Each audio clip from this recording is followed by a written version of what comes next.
नमस्कार, मैं अखिलेश आनंद हूं और आप देख रहे हैं चुनाव का सबसे विश्वसनीय शो ऐलान जंग। बिहार की राजनीति से बेहद ही चौंकाने वाली एक खबर आ रही है, तो आज ऐलान जंग की शुरुआत इसी खबर के साथ करेंगे। आरजेडी के नेता तेजस्वी यादव पूर्णिया सीट पर पप्पू यादव को हराने के लिए खुलेआम एनडीए को वोट देने की अपील करने लगे हैं। आज पूर्णिया लोकसभा सीट पर तीसरे दिन प्रचार के दौरान तेजस्वी यादव ने यह हैरान करने वाला बयान भरे मंच से दिया। बिहार में दूसरे फेज में 5 सीटों पर चुनाव होने हैं और इसमें पूर्णिया से लेकर किशनगंज की सीट भी शामिल है। ऐलान जंग में आज की कवर स्टोरी हम यही दिखाने वाले हैं आपको।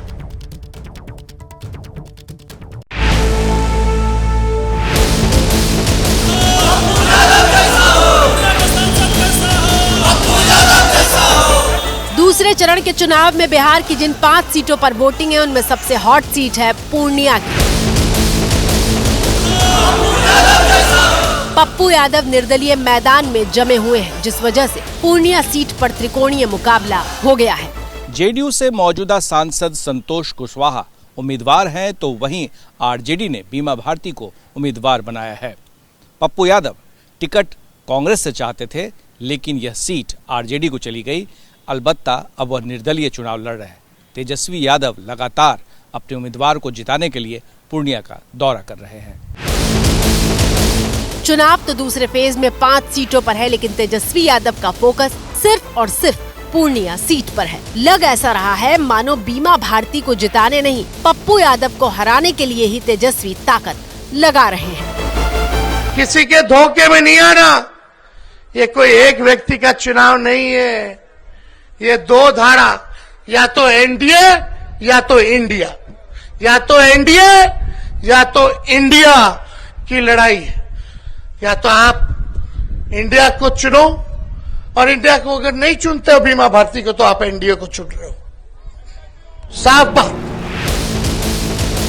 तेजस्वी यादव खुद तो पूर्णिया में बीमा भारती के लिए प्रचार कर ही रहे हैं। शनिवार को जब राहुल गांधी कांग्रेस उम्मीदवार अजीत शर्मा के प्रचार के लिए भागलपुर गए, तो उस मंच से खास तौर पर राहुल बीमा भारती की तस्वीर वायरल की गई। मकसद ये बताना था कि पूर्णिया में राहुल गांधी की उम्मीदवार बीमा है, न कि पप्पू यादव। असल में पप्पू यादव टिकट नहीं मिलने के बाद भी यह कहते रहे हैं कि वो राहुल गांधी को प्रधानमंत्री बनवाना चाहते हैं। राहुल और प्रियंका का नाम लेकर पप्पू न सिर्फ मीडिया में इंटरव्यू दे रहे हैं, बल्कि वोटरों के बीच प्रचार भी कर रहे थे। इसी वजह से महागठबंधन के वोटरों के बीच कंफ्यूजन की स्थिति बन रही थी। बावजूद इसके पप्पू यादव कैंची चुनाव चिन्ह के साथ पूर्णिया के सियासी मैदान में डटे हुए हैं और जीत का दावा कर रहे हैं। और मैं यह दावे के साथ कह सकता हूं कि देश में एक जगह है जहां हिंदू मुसलमान बैकवर्ड फॉरवर्ड और जाति की राजनीति नहीं होती है, वो है पूर्णिया। और पूर्णिया इस बार मुझे सबसे ज़्यादा गर्व है कि मैं आशीर्वाद प्राप्त कर लिया, हमको आशीर्वाद मिल गया। पूर्णिया के साथ ही कटिहार, किशनगंज, भागलपुर और बांका सीट पर दूसरे चरण में चुनाव है। पूर्णिया की तरह किशनगंज सीट पर भी त्रिकोणीय मुकाबला है। जेडीयू और कांग्रेस उम्मीदवारों के बीच ओवैसी की पार्टी के उम्मीदवार अपने लिए जगह बनाने की कोशिश कर रहे हैं। उस कोशिश को धार देने ओवैसी खुद कल से किशनगंज में हैं। मेरी भाइयों बहनों, नौजवानों, हम तुम्हारी लड़ाई लड़ रहे हैं। मेरी इज्जतदार हमारे बुजुर्गों से अपील कर रहा हूं कि हम आपके ख्वाबों को पूरा करना चाह रहे हैं। आपने अपनी जवानी को खपा दिया इन जालिमों के पीछे, और इन जालिमों ने हमारे नौजवानों के मुस्तकबिल को बर्बाद कर दिया। अगर आज ओवैसी तुम्हारे सामने खड़ा है, इसलिए खड़ा है कि बुजुर्गों के ख्वाबों को पूरा करना, हमारी मां और बहनों की आंख से आंसू बहना कम हो जाना, और हमारे बच्चे इसी सरजमीन पर बैठकर इज्जत की जिंदगी गुजारे। सीमांचल के इस इलाके में ओवैसी की पार्टी की पकड़ है और लोकसभा चुनाव में ओवैसी इसी का फायदा लेने में जुटे हैं। लेकिन आरजेडी को लगता है कि ओवैसी की वजह से उनके गठबंधन को नुकसान होगा, लिहाजा पार्टी ओवैसी को भाव नहीं देना चाहती।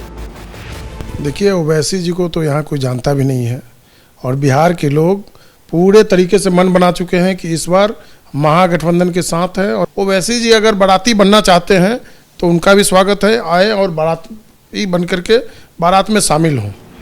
कल इस इलाके में जेडीयू उम्मीदवार मुजाहिद आलम के पक्ष में प्रचार के लिए नीतीश कुमार भी पहुंचे थे। 2019 की मोदी लहर में भी किशनगंज से ही एक सीट ऐसी थी एनडीए की जहां उनकी हार हो गई थी। इस बार कांग्रेस से जो जावेद मैदान में है वही यहां के सांसद भी हैं। कांग्रेस के राष्ट्रीय अध्यक्ष मल्लिकार्जुन खड़गे भी चुनाव प्रचार करके जा चुके हैं। अब 26 अप्रैल को जिन 5 लोकसभा क्षेत्रों में चुनाव होना है उनमें से किशनगंज भी एक है।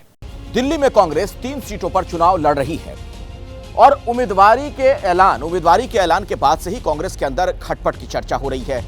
आज ये अंदर की खटपट बाहर आ गई। हुआ ये कि दिल्ली में कांग्रेस के प्रदेश अध्यक्ष ने तीनों उम्मीदवारों के साथ प्रेस कॉन्फ्रेंस की, लेकिन कन्हैया कुमार को बाहरी उम्मीदवार बताकर कांग्रेसी कार्यकर्ताओं ने विरोध जता दिया।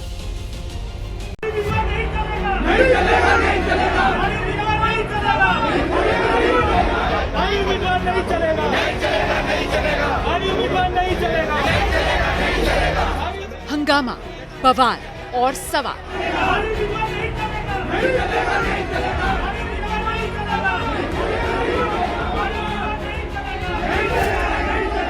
देश की राजधानी दिल्ली में ये प्रदर्शन कोई और नहीं, खुद कांग्रेस के ही कार्यकर्ता अपनी ही पार्टी के घोषित उम्मीदवारों के खिलाफ कर रहे हैं।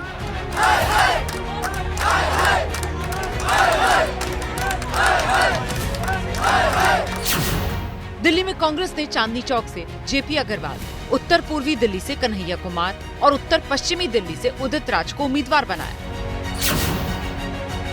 सबसे ज्यादा विवाद कन्हैया कुमार को लेकर है, जो जेएनयू के पूर्व छात्र संघ अध्यक्ष रहे हैं। 2019 में बिहार की बेगूसराय सीट से लेफ्ट के उम्मीदवार थे। कन्हैया अब कांग्रेसी बन चुके हैं। पार्टी ने उनको 2 बार से सांसद मनोज तिवारी के खिलाफ उतारा है, लेकिन पार्टी कार्यकर्ता कन्हैया की उम्मीदवारी से गुस्से में हैं और आज वो बैनर्स के साथ प्रदेश दफ्तर के बाहर जमा हो गए। दिल्ली कांग्रेस के दफ्तर में पार्टी के कुछ कार्यकर्ता समर्थक लोकसभा उम्मीदवारों का विरोध कर रहे हैं। पूरा मामला क्या है प्रदर्शनकारियों से ही समझते हैं। आप लोग कहां से आए हैं और क्यों विरोध कर रहे हैं, किसका विरोध कर रहे हैं? हम दिल्ली के स्थायी नागरिक हैं और मतदाता हैं। हम दिल्ली से ही आए हैं और दिल्ली में किसी बाहरी उम्मीदवार का इसलिए विरोध कर रहे हैं कि वो हमारी लोकसभा सीट से नहीं है।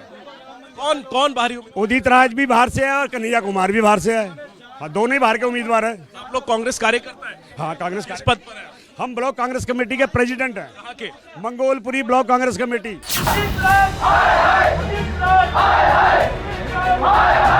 ऐसे ही हालात नॉर्थ वेस्ट दिल्ली को लेकर भी हैं, जहां से उदित राज के खिलाफ लोगों में गुस्सा है। दिल्ली की एकमात्र सुरक्षित सीट से 2014 में उदित राज बीजेपी के टिकट पर चुनाव जीते, लेकिन 2019 में कांग्रेस में आए और हार गए। 24 में कांग्रेस ने फिर उन पर भरोसा किया, लेकिन कार्यकर्ताओं की नाखुशी उफान पर है।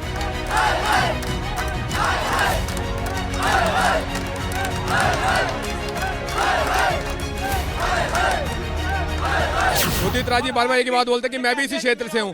अगर उन्होंने इतना अच्छा काम किया होता तो बीजेपी क्यों टिकट नहीं देती उसको दोबारा? क्यों उन्होंने टिकट काट दी?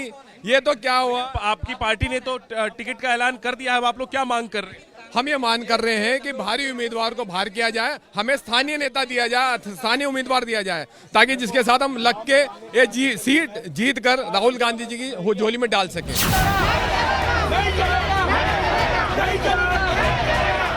इस बीच दिल्ली कांग्रेस के अध्यक्ष अरविंदर सिंह लवली ने तीनों उम्मीदवारों के साथ एक प्रेस कॉन्फ्रेंस की। लवली भी कार्यकर्ताओं के विरोध को पार्टी की ताकत बताकर पल्ला झाड़ते नजर आए। कांग्रेस पार्टी में कोई उम्मीदवार हो, सब लोग खुश नहीं हो सकते, कुछ लोग नाराज होंगे। एक बार चुनाव शुरू हो जाएगा तो कांग्रेस के तमाम कार्यकर्ता काम करेंगे और पार्टी में इनडिसिप्लिन की कोई जगह नहीं है। लोकतंत्र में हम सबकी बात सुनते हैं और जब तक चुनाव में नॉमिनेशन होके चुनाव प्रचार शुरू हो जाएगा सुनते भी रहेंगे, लेकिन उसके बाद अगर कोई इनडिसिप्लिन करेगा तो उसको पार्टी के हिसाब से कार्रवाई करेंगे। 2009 में दिल्ली की सभी 7 सीटें जीतने वाली कांग्रेस पिछली 2 बार से 0 पर है। इस बार आम आदमी पार्टी के साथ मिलकर कांग्रेस चुनाव लड़ रही है। कांग्रेस के हिस्से में 3 सीटें आई और उनमें से भी 2 में इस तरह का विरोध चुनाव से पहले कांग्रेस के लिए खतरे की बड़ी घंटी है।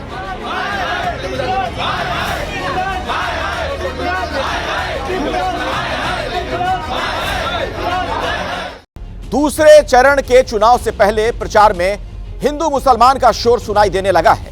प्रधानमंत्री के बयान को लेकर विपक्ष माहौल बनाने में लगा है। कल पीएम ने जो कहा आज उसे अलीगढ़ में दोहराया तो गृह मंत्री अमित शाह ने भी छत्तीसगढ़ की सभा में उसका जिक्र किया। बीजेपी अध्यक्ष जेपी नड्डा ने भी कांग्रेस पर हमला किया। कांग्रेस के शहजादे का कहना है कि उनकी सरकार आई, जांच कराएंगे। हमारे देश में माताओं बहनों के पास जो सोना होता है, कितना ही कम क्यों न हो, वो स्त्री धन होता है, पवित्र माना जाता है। अब इनकी नजर कानून बदलकर हमारी माताओं बहनों की संपत्ति छीनने का भी खेल खेला जा रहा है। उनका मंगलसूत्र, उस पर उन लोगों की नजर है। कांग्रेस पार्टी को मिर्ची लगी। मोदी जी ने उनके घोषणा पत्र में से सबकी संपत्ति का सर्वे करने का कहा है। मोदी जी ने कल कहा क्यों करना है इस सर्वे को।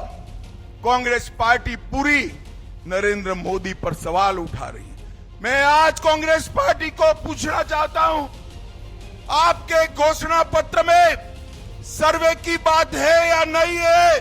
राहुल बाबा देश के नाम में स्पष्ट करे। और मनमोहन सिंह, आपके प्रधानमंत्री ने कहा था संसाधन पर पहला अधिकार माइनॉरिटी का है, आदिवासी दलित का नहीं है। कांग्रेस पार्टी सदा सदा राम विरोधी रही और कांग्रेस पार्टी सनातन विरोधी रही। मैं बताना चाहता हूं, आप बताइए, क्या यही कांग्रेस पार्टी यूपीए की सरकार नहीं थी? क्या मनमोहन सिंह प्रधानमंत्री नहीं थे? क्या सोनिया गांधी चेयरपर्सन नहीं थी? जब आपने कोर्ट में एफिडेविट दिया कि राम काल्पनिक हैं, राम का कोई ऐतिहासिक वजूद नहीं है, एफिडेविट दिया था आपने कि राम काल्पनिक हैं, राम का कोई ऐतिहासिक वजूद नहीं है। और आप देखिए इस पूरे हिंदू मुस्लिम विवाद पर महबूबा मुफ्ती का एक्सक्लूसिव इंटरव्यू आशीष कुमार सिंह के साथ। महबूबा जी, इस बार के चुनाव में 2019 के फैसले के बाद 370 हटने के बाद आपको क्या लगता है कि कौन कौन से मुद्दे ज्यादा प्रेवलेंट हैं कश्मीर में? किन इश्यूज को आप रेज कर रही हैं?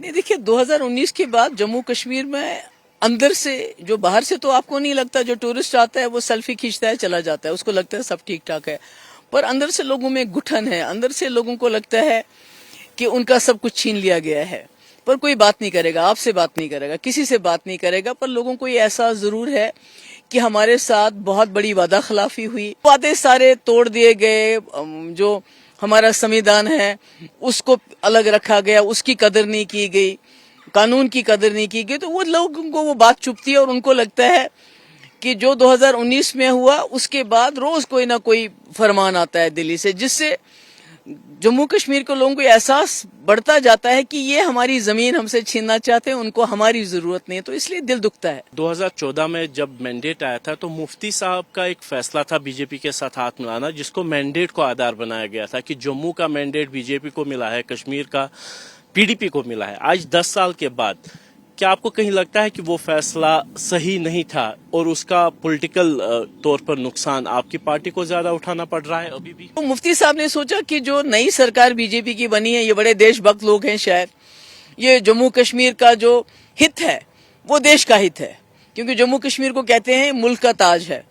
तो ये सिर है पूरे, अगर आप नक्शे में देखेंगे तो ये जो सिर में तकलीफ है इसका इलाज करेगी शायद बीजेपी, मगर बीजेपी ने इसका इलाज तो नहीं किया, बल्कि अपने वोट बटोरने के लिए उन्होंने एक ऐसा इकदाम किया, ऐसा कदम उठाया जो संविधान के खिलाफ है, कानून के खिलाफ है। मुफ्ती साहब को मालूम था कि हमें इसका राजनीतिक खामियाजा भुगतना, मगर वो तैयार थे, वो रिस्क लेने के लिए तैयार थे कि अगर जम्मू कश्मीर की बड़ी समस्या का समाधान होता है, अगर यहाँ बातचीत होती है, पीस प्रोसेस चलता है, जम्मू कश्मीर की समस्या ये हल हो जाती है हमेशा के लिए, तो कोई बात नहीं है। मुफ्ती साहब हैं, पीडीपी है, अगर ये कुर्बान हो जाती है तो मेरे ख्याल में जम्मू कश्मीर के लोगों ने, हजारों लोग हमारे यहाँ शहीद हुए हैं, हजारों औरतें बेवा हुई हैं, बच्चे यतीम हुए हैं, तो मुझे लगता है कि अगर मसले कश्मीर का हल हो जाता तो एक पीडीपी कुर्बान हो जाती तो कोई बड़ी बात नहीं थी। हमने तो उनके साथ इस शर्त पे हाथ मिलाया था कि आप 370 की धारा के साथ छेड़ेंगे नहीं, तो वो तो उन्होंने सारा खत्म ही कर दिया। उन्होंने तो सारा बिल्कुल ही वो जो पुल जोड़ता था जम्मू कश्मीर को मुल्क के साथ, उसने तो उस पुल की धज्जियां उड़ा दी। बीजेपी ने अपने कैंडिडेट्स नहीं दिए वैली में, ये एनसीपी सवाल उठा रही थी, आपने भी सवाल उठाया है। ये तो आप बीजेपी से पूछ सकते हैं क्यों नहीं उठाया। मेरे ख्याल में एक बात ये है कि इसलिए नहीं उठाया क्योंकि पूरे मुल्क में वो जो इलेक्शन लड़ रहे हैं वो डेवलपमेंट पे नहीं लड़ रहे हैं, बेरोजगारी पे नहीं लड़ रहे हैं, महंगाई क्यों हुई उस पे नहीं लड़ रहे हैं, वो हिंदू मुस्लिम का झगड़ा कराने में लड़ रहे हैं। जैसे कल एक स्टेटमेंट आया कि आपका मंगलसूत्र भी कांग्रेस ले जाएगी और मुसलमानों को देगी, आपकी सारी संपत्ति ले जाएगी वो मुसलमानों को देगी। तो उनको डर लगा कि जब हमने पूरे मुल्क में हिंदू मुस्लिम करना है तो उसका असर पीर पंचाल में पड़ेगा ही पड़ेगा, चाहे वो पहाड़ी हो चाहे गुजर हो, वो सब कुछ बर्दाश्त कर सकते हैं। मगर ये हिंदू मुस्लिम, आप मुस्लिमों की मस्जिदें तोड़ो, आप मुसलमानों को लिंच करो, आप मुसलमानों को गाली दो, आप मुसलमानों को दुश्मन बना के पेश करो, तो क्योंकि आप उनको अपने नौजवानों को नौकरी नहीं दे सकते इसलिए उनका अपराधीकरण करो, डॉग विसल करो कि मुसलमान तुम्हारा दुश्मन है, इसको मार दो। मुझे ये बताइए, ये कहना कि आपका मंगलसूत्र भी लेके, मुझे बताइए कांग्रेस 50-60 साल यहाँ हुकूमत करती रही, कितने खुदा ना खास्ता हमारी बच्चियों हमारी बेटियों के मंगलसूत्र कांग्रेस ने ले लिए और मुसलमानों को दे दिए, कितना सोना उन्होंने हिंदू से लेके मुसलमानों को दे दिया।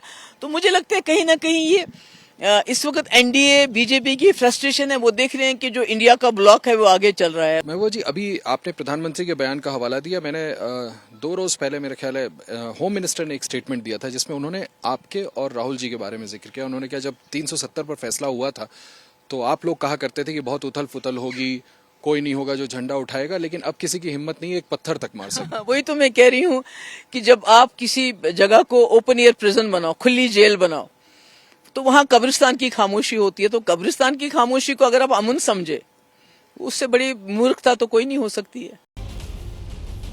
महबूबा मुफ्ती को आपने सुना, अब हम आपको कर्नाटक लिए चलते हैं। यहां की सियासी फिजा में भी हिंदू मुस्लिम का विवाद बढ़ता जा रहा है। नेहा नाम की छात्रा की मौत ने राजनीतिक रंग ले लिया और चुनाव में यह बड़ा मुद्दा बन गया है।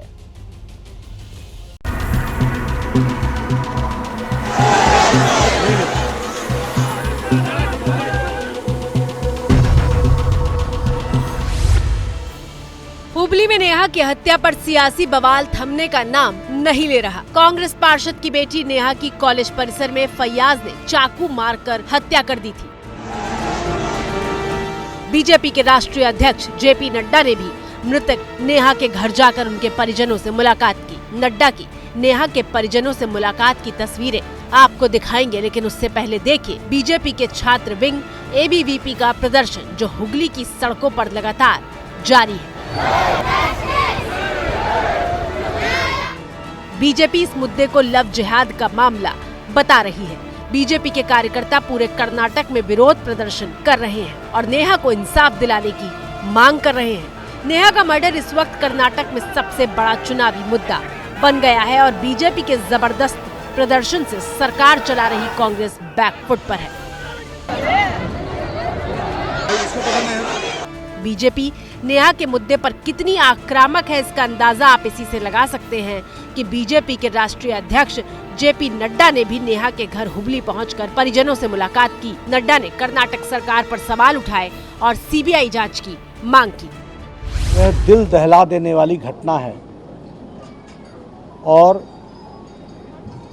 ये मानवता पर एक गहरा आघात है।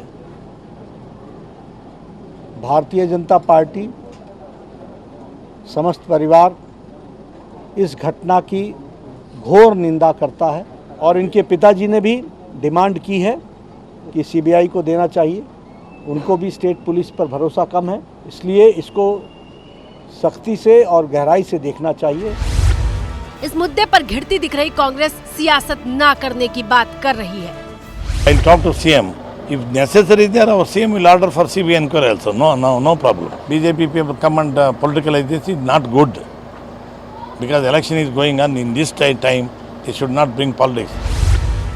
बीजेपी इस मुद्दे पर कर्नाटक से दिल्ली तक हल्ला बोल रही है। दिल्ली में प्रेस कॉन्फ्रेंस करके बीजेपी ने इसे राष्ट्रीय मुद्दा बनाने की भी कोशिश की। हमारी बहन नेहा हिरेमत, इनकी चाकू घोप कर कर्नाटका हुबली में हत्या कर दी गई। अगर आज ये कहा जाए जंगल राज कैसा होता है, हमारी बहन को चाकू घोंप दिया जाए, बिल्कुल ऐसा होता है। कानून व्यवस्था ध्वस्त है, सिद्धारमैया मस्त है। हुबली में 7 मई को वोट डाले जाएंगे। चुनाव में नेहा का सनसनीखेज मर्डर बड़ा मुद्दा बनता जा रहा है। अब देखना है कि नेहा को इंसाफ मिलता है या फिर सिर्फ सियासत ही होती है।